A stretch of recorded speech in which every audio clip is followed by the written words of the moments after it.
Imagine this, Luka goes down and the Dallas Mavericks are in desperate need of a spark. That's when a man by the name of Kyrie Irving steps up. Not just a leader, but a one-of-a-kind talent who can go from dancing on Twitch with Kai Cenat one night to leaving defenders in the dust on the court the next. And when he has you in isolation, just pray, because he converts on 58% of his isolation plays. But that's only one of the surprising stats in today's video, because I'm going to be breaking down the unique style of Kyrie's game, and you'll finally understand why the NBA is terrified of him.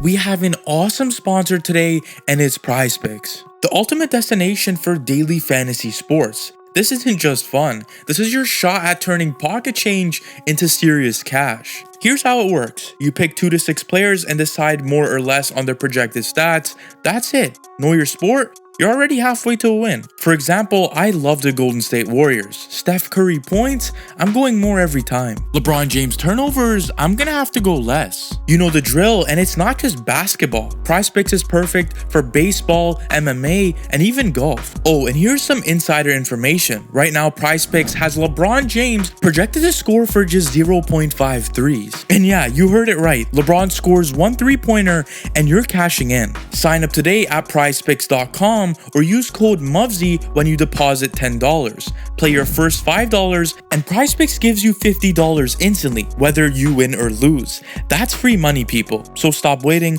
head to PrizePicks, use code MUVSY, and start turning your sports knowledge into cash today. Let's get it.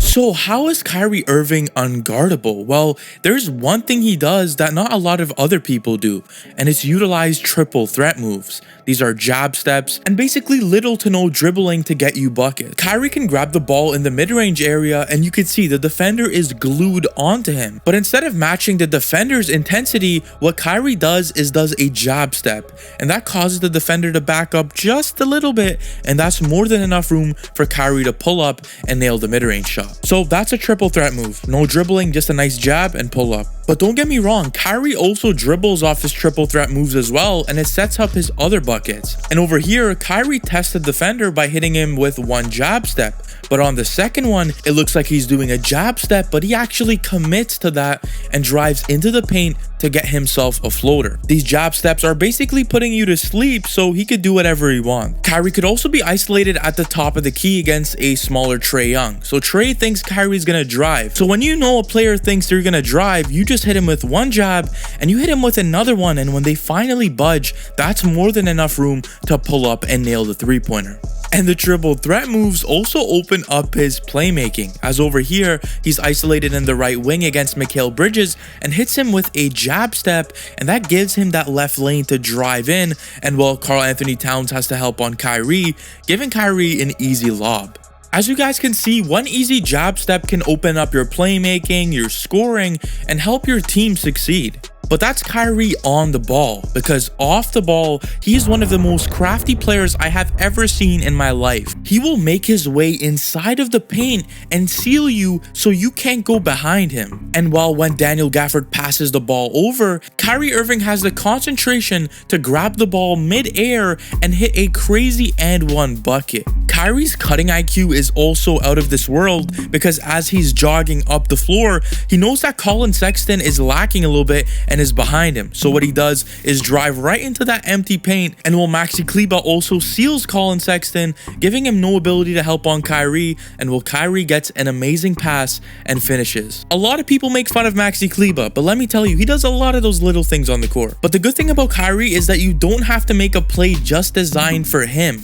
You can make him the secondary option and he'll still score. Because you could be using Kyrie Irving as a screener. Yeah, a screener to get Spencer Dinwiddie the shot, but when that doesn't work, the screener and Kyrie could just cut into the paint and get himself an easy bucket, because no one expects that. And while Kyrie's used as a screener again, as over here, he's setting a screen for PJ Washington, and everyone thinks that's the play for PJ. But instead, Kyrie set a fake screen to then go back to the 3-point line, and while Maxi Kleber's there to seal off any defender who wants to contest Kyrie, and Kyrie gets himself a wide open 3-pointer. Jason Kidd is putting Kyrie in areas where he he wants to be in, areas where he has to use the least amount of effort to score. And that's why a lot of people don't talk about it, but Jason Kidd is one of the smartest coaches in the entire NBA right now. But are we looking at a new Kyrie Irving, a more evolved Kyrie that has to do less on the court to be a better player? Well, yeah, that's the whole game plan. They want Spencer Dinwiddie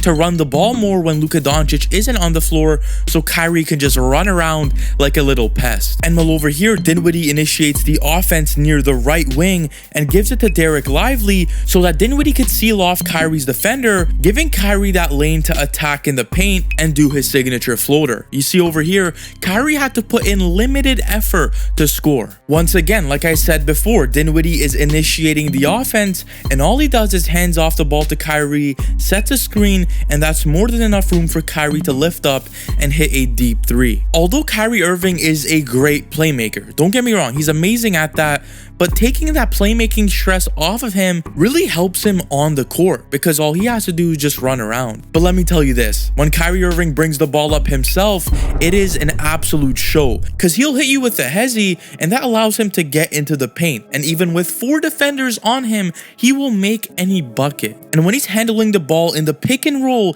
he is absolutely lethal. And he's so lethal that he's 3rd in the entire NBA when it comes to points per possession on pick and rolls with 1.14. It's the triple threat moves, the jab steps, his ability to play make that all allow him to run these pick and rolls and get his teammates wide open looks. But after Kyrie dropped 25 points on the Washington Wizards, one Wizards player was asked a very important question. How was it like to guard Kyrie Irving?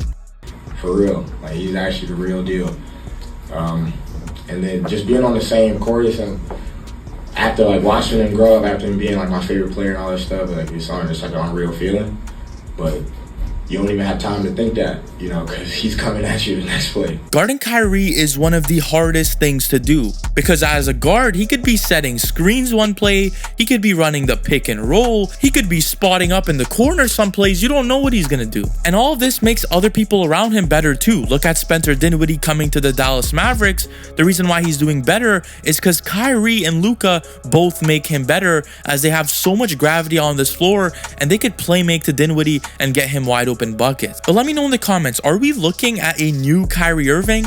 Is this something that we're going to see more of him playing off the ball rather than just handling it all the time? And let me know, what do you guys think about the Mavericks this season? Who is their most underrated player right now? If you enjoyed today's video, make sure you smash that like and hit that subscribe. We're almost at 20K subs, which is crazy. Thank you guys. I will catch you legends in the next one.